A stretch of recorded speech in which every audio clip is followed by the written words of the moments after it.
হাইকোর্টে পর্নার চেষ্টায় ধানসি বিকাশের বয়ান নিয়ে অ্যারেস্ট করলো আহিরকে, জব্দ করলো ঈশাকে। বিস্তারিত জানতে সঙ্গেই থাকুন, চ্যানেলটিকে সাবস্ক্রাইব করে রাখুন। ঈশা ভেবেছে যে আর শেষমেশ তার জয়ই হলো, শেষমেশ কিন্তু নিজের মুখটা দেখালো প্রত্যেকটি লোককে। কেননা সে এতদিন গা ঢাকা দিয়েছিল, সে কোনো মতেই প্রকাশ পায়নি।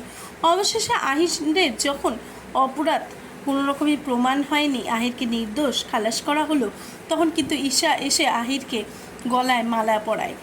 এরপরে কিন্তু ঈশা পর্ণাকে বলে যে আর কোনো রকম কোনো তোর জিত হলো না, যেখানে তুই আছিস সেখানে তো আমি থাকবই। এইসব আজে বাজে কথা পর্ণাকে শোনায়। এরপরে কিন্তু পর্ণা থেমে থাকেনি, পর্ণা হাইকোর্টে অ্যাপিল করার জন্য ধানসিকে অ্যাপয়েন্ট করলো। ধানসি সৃজনের বহুদিনের পরিচিত, সে কিন্তু এই কেসটিকে নিয়ে অবশেষে সমস্ত কিছু পড়াশোনা করে এই ময়দানে নামে। এরপরে কিন্তু সে বিকাশকেও ডাকে কাঠগড়ায়, আর কাঠগড়ায় ডেকে কিন্তু সেখানে বিকাশের থেকে সমস্ত কিছু জিজ্ঞাসা করে। এমনকি এবার আর বিকাশ কোনো মতে ভয়ও পায় না, বিকাশ সমস্ত সত্যি কথা বলে দেয় যে তাকে কিভাবে প্রেশার ক্রিয়েট করা হয়েছে। আর সে এফআইআরটা লিখেই ফেলেছিল, কিন্তু তাকে দিয়ে জোর করে সেই এফআইআরটাকে ছিঁড়ে ফেলা হয়েছে। সমস্ত বয়ানের ওপরে ভিত্তি করে কিন্তু অবশেষে জেল হয় আহিরের।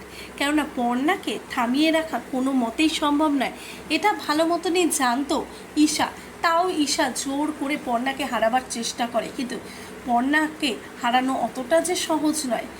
অবশেষে বুবাইয়ের এই অবস্থার জন্য, এমনকি অভিজিতের যেই অবস্থাটা হয়েছে তার জন্য দায়ী যে দোষী, তাকে কিন্তু পর্ণা শাস্তি দিয়েই ছাড়লো। এইদিকে আকাশদীপ ভৌমিক বারে বারে চেষ্টা করেও পারল না পর্ণার সাথে টেক্কা দিতে। তাহলে এবারে কি পর্ণার পেছনে হাত ধুয়ে পড়বে ঈশা আর আকাশদীপ? ঈশা তো সবসময় পর্ণার পেছনে শত্রুর মতন রয়েইছে, আবারও কি নতুন শত্রু এবারে যোগ হলো পর্ণার জীবনে? কি হতে চলেছে সেটি জানতে গেলে চোখ রাখতে হবে জি বাংলার পর্দায়। আর আপনারাও কি খুশি হয়েছেন আহিরের এই অবস্থা দেখে? কেননা আহির শেষমেশ কিন্তু পর্ণা আহিরকে শাস্তি দিলই।